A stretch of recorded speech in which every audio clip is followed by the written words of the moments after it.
Hola. Hola a todos y todas. Pues la mayoría sois alumnos míos, ¿sí?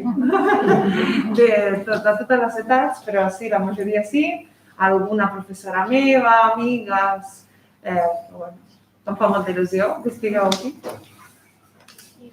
Bé, jo presento l'Adriana. Jo també soc alumna de l'Adriana. Ai, de l'Antonia. Mireu com estic confonent el seu nom amb el de la meva filla, que és l'Adriana. Bé, soc alumna de l'Antonia, també soc escriptora i ella em va demanar de fer el pròleg d'aquest llibre, que el vaig fer molt de gust, i jo puc dir-vos que, ja ho sabeu, que com a professora és magnífica, té molta energia, molta simpatia i molt coneixement. I també us puc dir, com a escriptora, que també és magnífica i que el llibre que ha fet té una gran qualitat literària. Ella diu, aquest llibre, aquí a la portada, ella diu que li agrada, em sentiu bé tots? Perquè amb aquestes mascarotes és un rotllo. Que a ella li agrada viatjar, li agrada escriure i li agrada cosir. I llavors tu dius, bueno, això són coses una mica diferents, no? Però penso que són tres elements fonamentals de cara a crear. O sigui, si t'agrada viatjar, tens curiositat, observes, captes coses. Si t'agrada escriure, tens les paraules, jugues amb elles. I si t'agrada cosir, tens el principi del que serien les històries, els relats. No fa gaire... No sé si sabeu llegir una entrevista que li feien a la Irene Vallejo i que parlava de la dona i la narració i feia tots els símils que hi havia entre la costura i la literatura. El nus del relat, les trames, qualsevol dels elements literaris sempre estan relacionats, o molt sovint estan relacionats amb la costura. Així és que són tres elements, jo crec que fantàstics, per fer una bona creació literària. Què trobarem en aquest llibre? Que després es farà preguntes, no vull enrotllar-me gaire. Què trobarem en aquest llibre?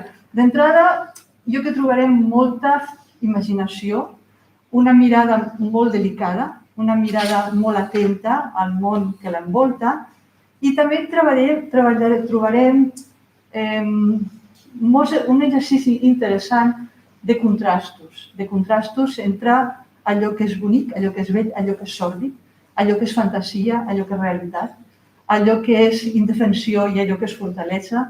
Ja treballa amb els seus relats, hi ha un conjunt de 41 relats. 41. Sí, després explicaràs per què són 41 i no és un número més petit. Bé, trobem aquesta combinació i també trobem unes temàtiques que són molt interessants. Una de les temàtiques que apareix és la temàtica de la maternitat, que està treballada d'una manera molt diferent a altres relats que jo he llegit sobre el tema. I també hi ha una altra temàtica que és ficar-se en la pell de personatges que estan passant per mals moments.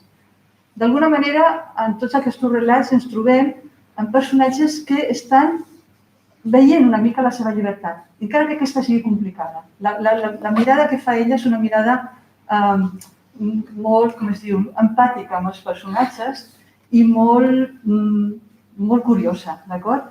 Ens parla de la realitat contemporània i ens parla d'una realitat que a vegades és lletja, és dolenta i no té por de criticar-la tampoc.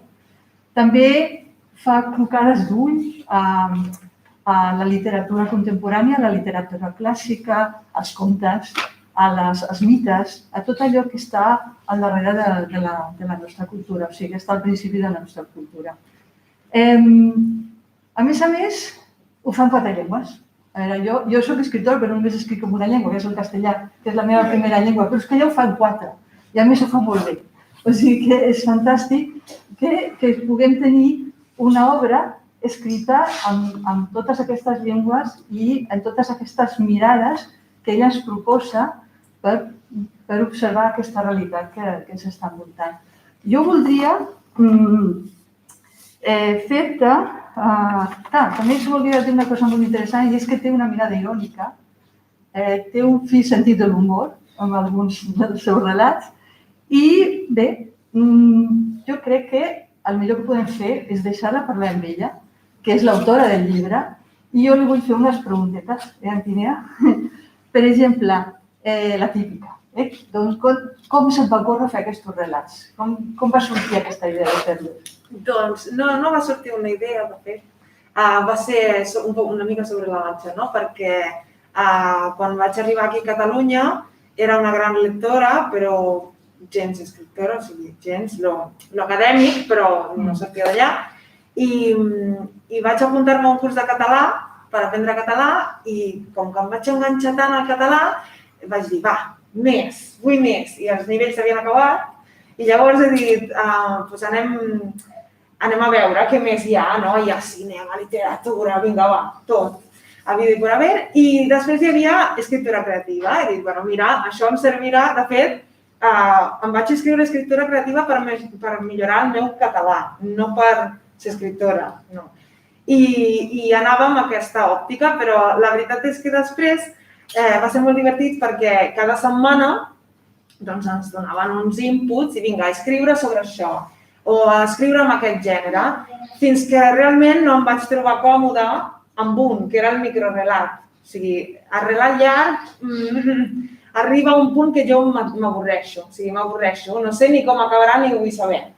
Mentre que el microrelat em fa molta gràcia, perquè comences a escriure, no saps ben bé com acabarà i quan menys te l'esperes t'arriba una idea i ho acabes. I llavors, clar, la veritat és que jo soc una persona amb zero paciència, zero, o sigui, no ho diríeu, però amb zero paciència, i a mi mateixa. I llavors, clar, a mi una cosa que m'entreté massa m'avorreix. Un llibre que m'entreté massa m'avorreix per molt bona literatura que sigui, o sigui, si és massa llarg, amb moltes descripcions i no passa res, jo m'avorreixo. I llavors amb això, no vull enrotllar, però vaig descobrir el microrelat. I després, en realitat, més aviat és començar a escriure, hi ha gent que escriu diaris, gent que escriu cròniques de si mateix, blogs, cançons, sí? I jo veia petites coses de la meva vida, el fet de ser mare, però no només això, una foto, unes vacances, el que fos, i començava a escriure i m'inventava històries. I això ho tinc des que soc petita, per inventar-me històries. Però clar, vaig començar a dir, va, inventa't una història i intenta posar-li un final que sigui una mica així, no? Una mica punx, una mica divertit o que sorprengui. I com que la tècnica una mica la tenia dels cursos que vaig fer, vaig gaudir molt. I no pensava publicar-lo, la veritat és que els escrivia per mi, però també m'agrada molt que algú em llegeixi, o sigui, fer-los llegir a algú.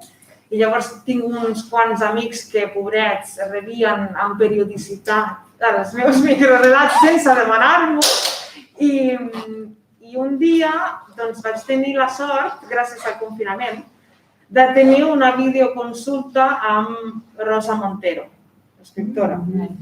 No perquè jo sigui especial, és que senzillament hi havia una iniciativa per l'Escuela d'Escritores que col·laborava amb la cadena SER i convidava, hi havia aquesta iniciativa que era te receta un libro i havies d'agafar cita amb aquests metges de la literatura, entre cometes, i jo vaig escollir Rosa Montero, clar, sí, i anem a lo millor. I vaig tenir la sort que em van donar la cita i llavors vaig tenir 10 minuts de videoconsulta amb Rosa Montero i ella em va dir, mira, escriu, però publica.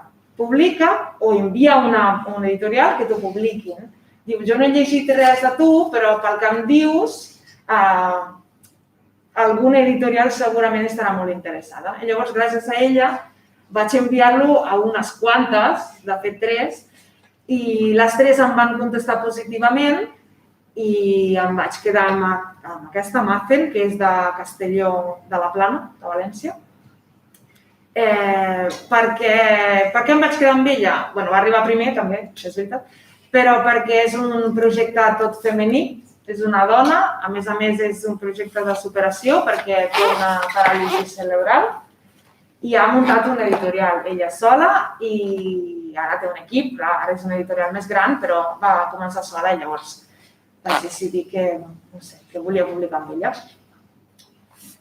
Veig que és un llibre solidari i aleshores el que es guanya amb el llibre s'envia a l'Hospital Sant Joan de Déu per la recerca d'una malaltia important. Per què és aquest llibre solidari? Per què és aquesta malaltia? Malaltia en concret? Sí. Doncs per un cas personal, no? Tothom té casos a la seva família, malauradament, d'enfermetats i en el meu cas, no només el meu pare, també la meva tieta, el meu avi, van patir i pateixen distròfia muscular, que és una malaltia neuromuscular degenerativa.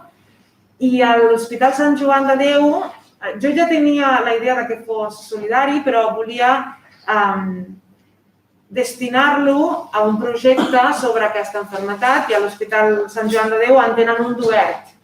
Llavors es pot donar en aquesta causa en concret per la recerca, sobretot en les distròfies musculars infantils. Sabent el que passa a un malalt d'això, m'agradaria, és un petit gest, però m'agradaria contribuir perquè els nens que siguin diagnosticats, el somni és que ja no hi hagi nens diagnosticats d'això, però fotem de peus a terra, encara n'hi ha, i m'agradaria contribuir a que la seva vida sigui millor i que no estiguin tan abandonats, perquè totes les malalties mereixen donacions, totes, però n'hi ha algunes que toquen més població que d'altres i llavors passa que algunes són les grans oblidades, no? I la veritat és que m'ha tocat de prop i per això he volgut destinar-lo allí. I per què és solidari des del començament? Perquè jo no em dedico a escriure, jo tinc la meva feina que m'encanta, estic encantada amb la meva feina i no vull guanyar-me la vida amb un hobby. Però sí, el que m'agradaria molt és que molta gent em pogués llegir i donar-me el seu parer. I llavors he dit, com que en aquest moment no necessito i no vull dedicar-me a això, però sí que vull que em llegeixin, serà solidari i quanta més gent el llegeix, més solidaritat fem i més gent pot gaudir o no dels relats i donar-me el seu feedback. I llavors, realment em fa sentir bé. Som tots escriptors que la major part de gent pugui llegir. Un gran nombre de gent pugui llegir. Alhora, quan tu escrius, ho escrius amb les teves llengües d'adopció. Bàsicament, la majoria d'aquests relats, traient algun que està escrit en italià i algun en anglès, estan en català i en castellà. Per què vas decidir per fer-los en aquestes llengües? Què és el que et va portar, no sent la teva primera llengua, ni el castellà ni el català? També et volia preguntar on vas aprendre totes aquestes llengües. El castellà molt fàcil, el castellà a la carrera. No només a la carrera, vaig començar a batxillerat perquè he estat sempre, no sé ni el per què, perquè no coneixia Espanya, no havia viatjat mai a Espanya abans de venir aquí. Bueno, sí, a Madrid, però a Catalunya. I volia aprendre el castellà, llavors vaig començar amb 15 anyets aprenent el castellà i després la carrera. I el català vaig arribar aquí i me'n vaig adonar, per molt que sabia que es parlava català, però me'n vaig adonar que no era exactament la proporció que m'imaginava. Jo deia, vale, es parla català, però tampoc es parla tant, no? I sí, i vaig començar a tenir amistats i després una amistat que es va convertir en el meu marit i dic, mira, vull aprendre aquest idioma perquè, a més, el primer que vaig dir és que sona fantàstic aquest idioma. Jo no entenia ni papa, però sonava fantàstic. I he dit, mira, va, anem a aprendre. I el 2015, porto aquí des del 2013, però el 2015 dic, va, ens posem de debò i aprenem. I els cursos d'escriptura, els primers que he tingut a la meva vida, eren en català. I llavors, clar, comences a escriure en català. Jo vaig començar a escriure en català, una llengua que no era la meva. Pel que fa a l'anglès, m'apassiona molt l'anglès i ja m'agradaria parlar-lo com parlo el castellà, però no el parlo tan bé. I l'italià, com no he escrit mai en italià fora que coses molt íntimes, en realitat no ha sigut la primera llengua. La primera llengua en què escric és el castellà, com si fos no sé, com si fos la meva, després tinc dubtes com tothom, però la primera llengua és el castellà, la segona el català, òbviament la tercera l'italià, que no em costa tant, s'ha de dir, i l'anglès, doncs, és la minoritària, però com que m'agrada tant l'anglès, doncs volia retre-li un homenatge. O sigui, tu estàs adoptant com a llengües literàries totes les teves, així com hi ha escriptors que canvien del rus a l'anglès o de l'anglès a l'italià o del grec al suec, hi ha alguns autors que canvien la seva llengua i agafen la seva llengua d'adopció com a llengua literària. Però tu les agafaràs les quatre, o sigui, tot i que... Sobretot el castellà i el català. Sí, sobretot. Sí, la majoria dels relats surten en castellà, directament. Però n'hi ha alguns que, o perquè tracten temàtiques que realment he viscut i noto més a prop de Catalunya, n'hi ha alguns que sortien en català i mira, i tal qual. Però la majoria d'entrada em surt en castellà. Sí. El fet d'aquests temps de confinament t'ha ajudat? Abans has dit que gràcies a això vas començar a participar en aquest concurs de relats de la SER. Ah, sí. Però a més t'ha donat temps per molts d'aquests relats, alguns ja has dit que ja els tenies, no? Però t'ha ajudat molt aquests mesos a poder fer més... Tenia 4 o 5 que vaig revisitar una mica perquè alguns són molt vells, o sigui, són de la primera vegada que vaig escriure. Tenia 4 o 5 i després, clar, el confinament, molta feina i poca son, i llavors et passes el dia treballant amb el nen i a la nit què fas? Mires sèries i em posava a escriure i llavors d'allà van néixer coses. Però no parlen de confinament, o sigui, van néixer de fantasia. T'ha ajudat el confinament en aquest sentit. També una pregunta que es pregunta a tots els escriptors, quins són els teus referents literaris? Quins són els autors aquests que dius m'agrada, o sigui... Quins són? És una pregunta complicada perquè jo aconsello molta literatura, aconsello els clàssics, aconsello, però a mi jo soc una ultra hiperforofa de Harry Potter. L'he confessat i llavors m'encanta, però m'encanta a part de l'història, però la fantasia d'aquesta dona ja m'agradaria tenir-la a mi. I tota la versemblança que hi posa, i el llenguatge, l'he llegit també en anglès, és que és brutal. Si jo pogués, aconsellaria Harry Potter d'entrada sempre, però és poc professional. I sí que és veritat que, i dels clàssics, estic molt enganxada a la literatura infantil, a mi m'encanta des de sempre, i Roald Dahl i Gianni Rodari, aquí està, i Harry Potter, òbviament. I no tinc un referent que digui vull escriure com aquesta persona, però tinc referents de fantasia. I aquests 3 són de molta fantasia, de mons imaginaris, i després n'hi ha d'altres que més aviat ensenyen tècniques de com enfocar-ho i són més... Són novel·les però són més manuals. Per exemple, n'he descobert dos, de Julia Navarro, Dime quién soy, és molt comercial, ja ho sé, però no falla en cap moment. Però clar, no són fets reals, però en una època real. I jo no soc tant de novel·la sobre història, així que t'ensenya més aviat la tècnica de ser versemblant, no? Una altra que acabo de descobrir, que el títol és L'olor del bosque, i ella es diu Hélène, i ara no em surt el cognom. Ella també és novel·la històrica, intentant reconstruir fets, i m'encanta el gènere. Jo no toco aquest gènere perquè em veig incapaç de fer-ho, però sí que és veritat que t'ensenya com si passes d'una època a l'altra no fallar, si deixa de banda la versemblança. I és una cosa que també fas tu en les teves novel·les. I llavors, les novel·les històriques m'encanten, però no sé escriure novel·la històrica, llavors no puc dir que siguin referents.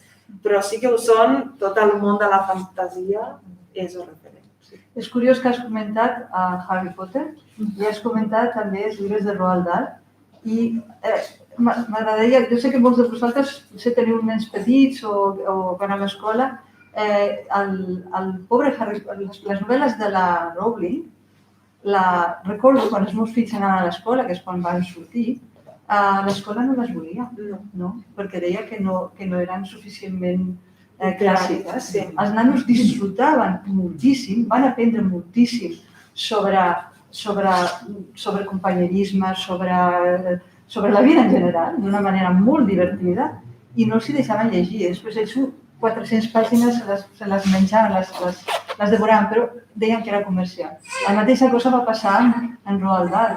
Hi ha novel·les d'ells meravelloses com ara Matilda, que no és només fantasia, toca moltes coses. Llavors, m'agrada que hagis comentat aquests dos autors. I tu com a autora, quins projectes tens ara? Alguna novel·la, relats? Què planteges? Quin projecte estàs ara? Jo estic gaudint molt dels microrelats, molt, i estic seguint escrivint, o sigui, en tinc més. Novel·la no em veig capaç, i ja relats sí, 2 paginetes sí, però no, perquè, clar, sé crear una trama, però és el que deia una mica abans, no? Arriba un punt que m'avorreix, o més que avorrir-me, és que ja no em sento còmoda, em sembla forçat, i quan arriba el moment que em sembla forçat, el que he fet és dividir-lo i transformar-lo en 2 microrelats. I llavors, doncs, són 2 històries totalment diferents, però sí, arriba un punt, i llavors una novel·la m'encantaria poder-la escriure, però ara mateix no em veig capaç. I projectes nous, doncs això, o sigui, m'he proposat escriure un microrelat a la setmana durant el 2021. A veure, això és com la dieta, no? Tu comences, i a veure si ho aconsegueixo, perquè el que sí que he notat és que com que m'inspira molt del que m'està passant, acaba sent una mica un cardiograma, no? del que estàs vivint. I seria curiós llegir al final del 2021, llegir-los tots, i si són micro tampoc és tan feixuc, vull dir, i llegir-los tots i veure com he canviat jo, per què he passat, m'agradaria molt. Si ja em passa llegint aquest, que vull dir que estan escrits en una quarantena, en un any sencer anava a ser molt interessant, molt. Molt maco, molt xulo. Creus tu que la pandèmia s'ha canviat, ha canviat moltes coses com a persona i ha canviat els gustos literaris de la gent? Creus que ara, què creus tu que busca llegir la gent? Tothom escriu per si mateix, però a quin lector t'adreces tu? O com creus que els lectors que podien llegir el que tu escrius han canviat o no? Què et sembla això? Doncs, bona pregunta. Comencem per si la pandèmia ens ha canviat. A veure, com a persona, segur. I que ara estem més pendent de la vida real i no de la digital, jo crec que també. Encara que estem sempre enganxats al mòbil, això sí és veritat, per tenir contacte, però quan estem a la terrassa ens mirem més, que no hem d'anar a la terrassa ara mateix ni mirar-nos, però sí que és veritat que quan ara quedes amb un amic estàs pendent del que t'està explicant, del que et diu, no? I abans, ai mira, què tal se m'ha fet, adéu, saps? I almenys jo ho noto amb mi mateixa. I pel que fa als gustos literaris, no ho sé, la veritat és que no ho sé. Jo crec que hi ha 2 grups, els que estan enganxadíssims a la pandèmia i llavors només volen llegir de virus i morts i alienígenes i coses d'aquestes. I després n'hi ha els que, mira, ja no em parlis més de virus ni de pandèmia i potser me'n vaig a una literatura més, no sé, brilli, no sé com definir-lo, més així lleugera, o nyonya fins i tot, però sí que volen esbargir-se, no? I el que escric jo per qui és? Bueno, com que passo d'una cosa a l'altra, una mica per tothom. Crec que en els microrelats, a mi m'ha passat llegint antologies de microrelats, trobes el que t'agrada moltíssim perquè és el teu gènere, trobes el que dius com has pogut escriure això. Llavors crec que de 41 hi ha moltes possibilitats per agradar, no? I clar, si fossin 41 microrelats, jo què sé, de terror, home no, el públic és aquest. Però si n'hi ha una mica de tots els gustos, això és com un sortió de xutxes. Vull dir, t'agradarà més un o l'altre, però algun t'agradarà. Estic convençudíssim. Jo suposo que potser voldreu sentir algun d'aquests relats. Tu podries llegir un el que més t'agrada, i digues també per què t'agrada més aquest, per què has escollit aquest, per què creus que t'agrada més? El que més m'agrada, això és com 40 fills, no pots escollir un. A veure. Bueno, n'hi ha alguns que em fan molta gràcia, però clar, fan gràcia a mi, o sigui, vull dir, després cadascú com que té els seus gustos i la literatura és com un perfume, vull dir, pot agradar-te o no, però com que la majoria de vosaltres sou els meus alumnes d'italià, i els que no ho sou ho podeu entendre, doncs no és dels meus preferits, però és una mica un homenatge a Ateneu, on ensenyo italià, i als meus alumnes, òbviament. I estic segura que entendreu tot això. Di tato. De tato. Sí. Aquest es titula Eterna. Il sole colpiva veemente quel marmo bianco che narrava secoli di vite iniziate e sfumate sotto l'occhio vigile di Oceano. L'ombra lottava per guadagnare il proprio spazio e coprire con il suo manto il galoppo impetuoso dei cavalli. Nessun pubblico ad ascoltare il richiamo assordante delle conchiglie. Sulla sommità l'angelo custodiva la melodia inudibile delle trombe celesti. Chiusi gli occhi e volai fin lassù. Ai miei piedi l'eternità assonnata, aspettando di nuovo lo scrosciare dell'acqua a coprire quel chiasso silenzioso e immobile. Riaprii gli occhi e feci per riprendere la mia passeggiata. Percepii un prurito sulla nuca. Mi voltai inquieta. Il dio dei mari mi sorrideva spiritoso. Està encaspallata per aquesta. Ho voleu saber. Doncs sí, m'agrada molt i està...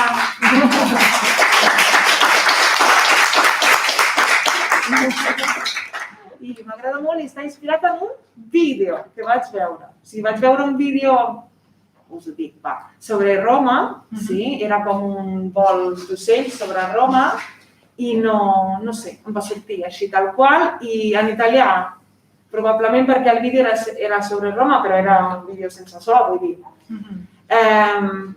Probablement per això, perquè quan penso a l'art i a la religió ho connecto molt amb el que ha sigut la meva cultura, i llavors, mira, va sortir en italià aquest. Molt bé. Jo no sé si... Suposo que voldreu fer-li preguntes a l'Antinea i llavors aquí està ella per respondre-les i llavors comenceu a disparar. Curiositat. Sí. És que al dir que escrius en altres llengües, penso, què et fa, quan tu comences a escriure, què és el que fa que decantis per un idioma o un altre quan comences una història? Què és? Un lloc, un personatge o un referent? Perquè dius, ara aquesta la començo en català, però per què ho decideixes? O sigui, per alguna raó determinada? Hi ha alguna cosa que t'inspiri més? Alguns sí, altres no. Alguns sí, o sigui, com aquest l'he començat en italià per aquesta raó. N'he començat alguns en català perquè, per exemple, estava ambientat en el Raval i llavors, doncs, hauria pogut escriure en qualsevol idioma, però mira. Però d'altres, no. La veritat és que el que em passa és que començo a pensar, per exemple, n'hi ha un que està en català, però parla del franquisme. Llavors, el més lògic seria en castellà, no? No sé, hi ha vegades que sí que m'inspira alguna cosa o senzillament em surt un adjectiu o un substantiu em surt un adjectiu o un substantiu en castellà i llavors començo en castellà, o em surt una ambientació que, per exemple, és Irlanda i llavors no ho puc escriure en cap altre idioma que sigui anglès, però hi ha vegades que és totalment random. Aquesta paraula, la primera paraula en què he pensat és en català, doncs escrivim en català. Sí que m'ha passat en un parell de començar a escriure en català i que sonés realment molt forçat. O sigui, per mi, que sonés poc natural. O que directament el català, diré una cosa molt impopular, que el català o el castellà, segons, en aquella situació no tenia l'adjectiu que volia jo, sobretot els adjectius. O frustració de tenir el verb en italià i no trobar-lo bajo ningún concepto ni en català ni en castellà. I llavors allà comencen les preguntes. Nois, vosaltres com diríeu això? I clar, i llavors vas a l'italià perquè dius, jo vull posar aquest verb. I si no poso aquest verb, o canvio la frase o canvio l'idioma. Saps? Si a vegades guanya la frase, a vegades guanya l'idioma. Depèn. I per què n'has escrit 41? Per què n'he escrit 41? Doncs perquè n'anava a escriure 40, però en tenia 41 i dic, mira, aquest no el faré fora, pobret, no? I l'idea era, com que va néixer durant el confinament, i es parlava de quarantena, la paraula més difosa era quarantena, vaig dir, mira tu, farem una quarantena i que si hi ha gent que es trobés confinada mai i hagués de passar 40 dies confinada o més, però que tingui un relat per cada dia. I en tenia 41 i l'últim era de despedida. De fet, és de despedida. I llavors dic, mira, els posaré tots. Anava a treure'n un, però no vaig saber quin. I llavors he dit, mira, una quarantena més un dia.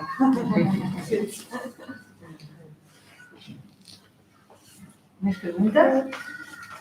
Hi ha alguna regla perquè quan es considera microrelat o relat? És a dir, ha de tenir una longuesa, Una longuesa, sí. Una allargada mínima o màxima. Mínima o màxima? A veure, el microrelat no té un mínim, però sí que té un màxim, que solen ser 200 paraules. Entre 150 i 200 paraules. També jo considero més aviat un relat el de 200 paraules, perquè, clar, 200 paraules són 3/4 d'una pàgina, gairebé. Llavors, clar, això per mi és més un relat que no un microrelat. I això pel que fa a regles de llargada i pel que fa a regles d'estil, en principi, el microrelat hauria d'acabar sorprenent. O sigui, al final ha de ser rompedor. Però he llegit molts microrelats molt bons, com Camille Jas, per exemple, que no són microrelats perquè són llarguets, però es consideren microrelats que no sorprenen. Vull dir, sorprenen durant tot el temps, però no arriba al final l'última frase que et sorprèn. I llavors, a vegades intento sorprendre, a vegades no, i a vegades la sorpresa és tan, no sé com dir-lo, és tan senzilla que et sorprens de lo senzilla que és. Vull dir que t'esperaves grans coses i n'hi ha un que vaig trobar allà on vaig dir, aquí s'acaba, perquè no tinc ganes d'escriure més sobre això. I s'acaba així, tal qual, i et deixa una mica desconcertat, però mira, al final ho he aconseguit. Sí, que tampoc em poso, no, haig de ser fiel a les 150 paraules i sorprendre. I mira, si no et sorprèn, vas de sorprendre amb altres. Jo pensava que com havies posat des del balcó, la portada, on sorties al balcó, suposant que en tinguis, i escrivies. I ara és des de la cama, després de costar al niño. Sí, des del sofà, concretament. Però sí, no, va ser, l'idea del títol va ser perquè estàvem tots a casa, sí que tinc un balcó, un meravellós balcó que dona a la Gran Via de Sabadell, llavors no és que tingui jo vistes al Montserrat, precisament, però sí que les vistes són més aviat el que tu t'imagines, no? I era curiós, sí que sortíem molt al balcó durant el confinament, perquè clar, no feia res més per sortir, i veies la gent i t'imaginaves coses. Ara els Mossos estan allà, què estarà passant? Res, estaven prenent un kebab, però és igual, tu t'imagines. I llavors, clar, em vaig adonar que el meu balcó, encara que fos molt senzill i al centre de la ciutat, en realitat donava per moltes històries. I per això vaig posar aquest títol. I menció especial, si m'ho permeteu, al dibuix, perquè és d'aquella noia allà al fons, amb el nen petitó. Ella dibuixa superbé, encara que digui que no, però dibuixa superbé. I li vaig demanar si ho volia fer, li vaig dir el que m'imaginava, que és més aviat les vistes que tenia de casa dels meus pares a Itàlia, més aviat. No, més aviat no, és així, però no tinc un balcó fet al llibres i totxos vells. I llavors, clar, li vaig demanar això i ella va deixar anar la fantasia i ha sortit aquesta portada que és la rebomba. És xulíssima. Ens segueixen 10 persones a casa. Sí? Han preguntat si eres una Magdalena Albero. Com dius que han preguntat si la persona que feia les preguntes era Magdalena Albero. Sí. Sí, doncs. Han dit que són fantàstiques, Irene, com sempre, i que on poden trobar el llibre. On poden trobar el llibre? A veure, a 3 llocs. Aquí, a la llibreria Macondo de Sabadell, només, a veure, la tirada és petita, evidentment, i col·laboro amb aquesta llibreria, amb qui vaig fer la presentació també, i tenen allà uns exemplars i, a més, em permeten de reservar-ne i dedicar-los, si algú vol, llavors, doncs, hi ha aquest tracte més proper. I a la pàgina web de l'editorial, directament. L'editorial és Afen, afen.es. Però, clar, l'únic inconvenient, que no és cap inconvenient, però si algú el volés dedicat i el compra des de l'editorial, li envien directament des de l'editorial. Llavors, seria qüestió de quedar, fer un cafè i dedicar-lo. Però sí, en aquests 3 llocs. Sí. Gràcies. Preguntes? Sí. No. Dime, estoy tu primera, no te preocupes.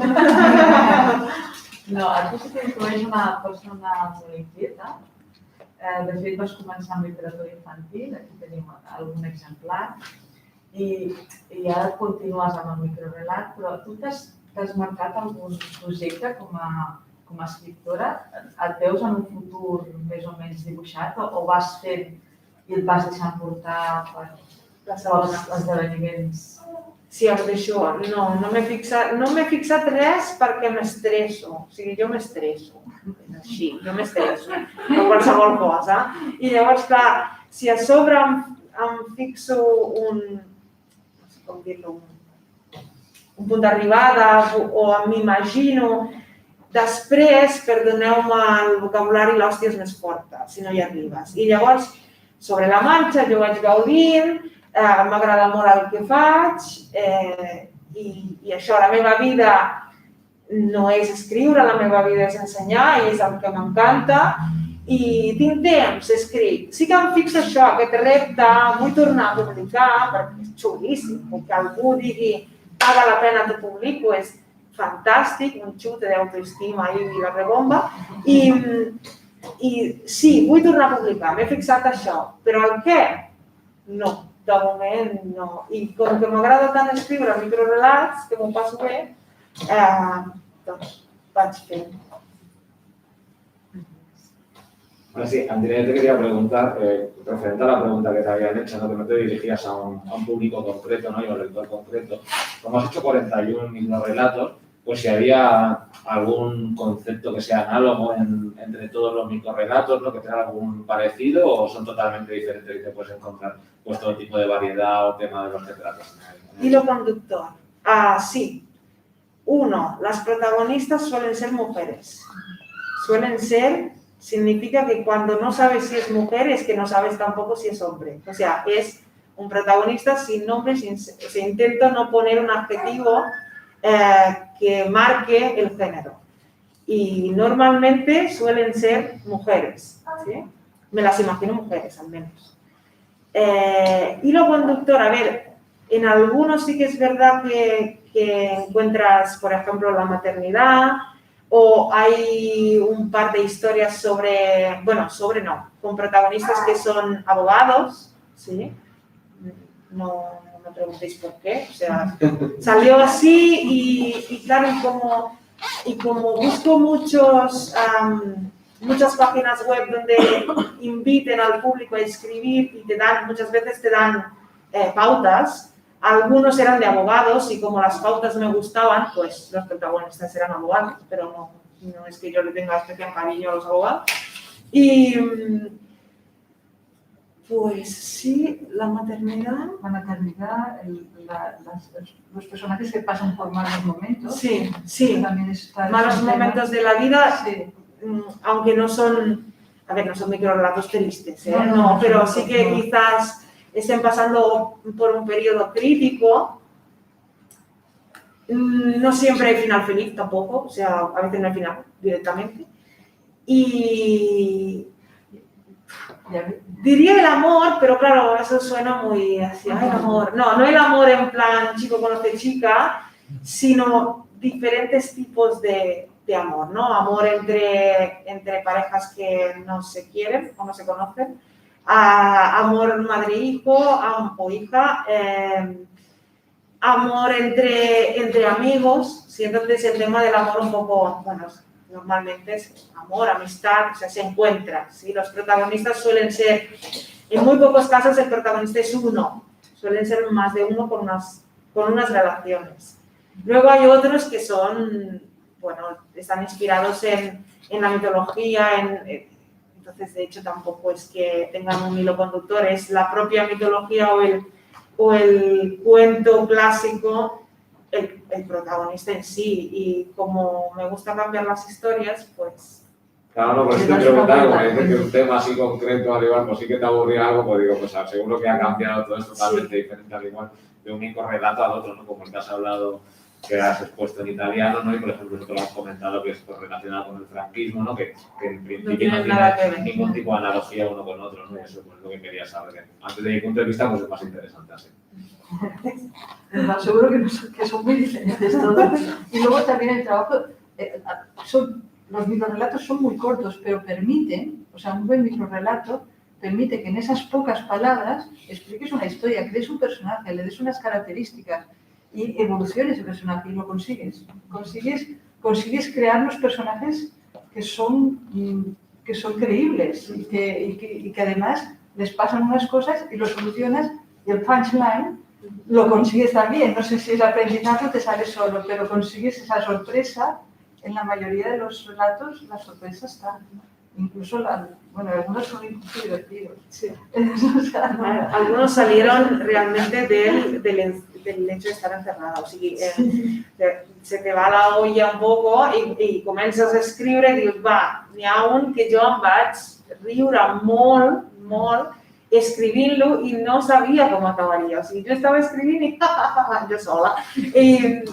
I clar, i dius, vale, se m'ha ido la pinza en però acaba sent, no sé, acaba sent divertit perquè llegeix, a veure, qui ho ha llegit s'ha rigut, llavors ho he aconseguit, no? I després n'hi ha d'altres que són, per exemple, no sé si coneixeu el Teatre de l'Absurd, Ionesco, n'hi ha un que està inspirat en la Cantatriz Show, la cantadora calva, no sé cómo se ha traducido aquí, i pues, el personatge és el mateix Ionesco i és un relat a l'absurd, o sigui, és de l'absurd totalment, però no és que sigui un relat absurd, que podria també, però neix del personatge de Ionesco, de l'escriptor. I mira, era un homenatge també. És un referent? No, però és un escriptor que em va fer riure moltíssim. Com Shakespeare em va fer emocionar moltíssim. I vaig tenir la sort de tenir una professora de llatí que segueix sent-ho, afortunadament, que ens va iniciar a la literatura no només llatina, però era una persona que ens portava, o sigui, brotava la primavera i ens portaven al jardí de l'institut per llegir el Dererum Natura allà en un ambient bucòlic, vull dir, és una persona d'aquest tipus, i clar, llavors ella teatralitzava molt i ens portava moltíssim al teatre. A veure, jo no soc tan gran, vull dir, tinc 31 anys, però quan anava a l'institut no hi havia tanta costum, sobretot soc una persona de poble, no hi havia teatre. Havies d'anar a Milà per veure el teatre i jo vivia a 50 quilòmetres, no és que precisament cada diumenge te'n vas al teatre. I a més era molt car, no? I llavors nosaltres, amb els nostres pares, no anàvem al teatre, però ella ens portava al teatre gairebé cada mes a veure obres diferents, en francès, en anglès, les llengües que estudiàvem, perquè era batxillerat lingüístic, en llatí, vam anar a veure una obra en llatí, però sí, i llavors, clar, ella em va inspirar moltíssim en la manera de fer classes, molt, com a professora, i tot el que ens va ensenyar de literatura, no només llatina, encara ho recordo. Jo recordo les paraules exactes de moltes classes. I n'hi ha molt pocs de professors així, molt pocs. I de fet, doncs, ella va ser dels primers en saber que hi havia part d'ella en aquests microcontes i que almenys valera, no? Però sí, gràcies a ella conec també tanta literatura, perquè si no una noia de 17, 18, 19 anys no es posa a llegir el Dererum Natura. I si a sobre és assignatura obligatòria, ja em diràs tu quina gràcia. Però ella ens ho va fer a mi, no? O Dante. Dante és com Cervantes aquí. Tothom ha de llegir Dante. Llegeix-lo. I si entens, ja em diràs que has entès. Però ella ens ho feia molt a mi, o Manzoni, Promessi Sposi. És un totxo, un tostón, que si et poses a llegir-lo, dius, Déu meu senyor. O sigui, serà un clàssic, però no. I ella ens ho feia molt a mi, i el que he après és que la literatura ha de ser amena, encara que sigui obligatòria, ha de ser amena. I llavors, gràcies a això, se m'ha quedat molt més que no, vinga, va, canto 2, sigamos, que després no recordes res, no? Sí. Una pregunta més? Oi, us hem de preguntar. Ja tens les preguntes? Han arribat preguntes? No. Doncs, moltes gràcies. Si voleu, els llibres estan allà al fons.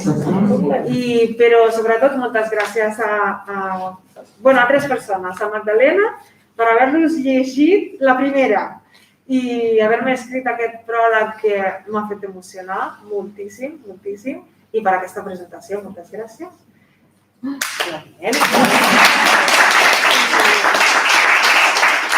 gràcies a la Tere, que li hem despertat el nen, a la Tere, per la portada. Moltes gràcies a la Maria, que va ser la meva primera profe de català, que també se'ls ha llegit tots i m'ha ajudat. Aquí la coma, nena, no funciona, O jo en català això no ho diria, I sí, m'ha ajudat moltíssim. Molt, moltes gràcies. I moltes gràcies a vosaltres, als meus alumnes, que ens veiem cada setmana. Bé, amb els meus de la universitat, malauradament no, però ens veiem cada setmana i us desitjo molt bones festes. I una menció especial al meu marit, que té una paciència que no se li acaba, ara no hi és, no li digueu, però té una paciència perquè jo quan estic dels nervis, Qui em coneix ho sap, o sigui, insuportable. Llavors, moltíssimes gràcies i a vosaltres.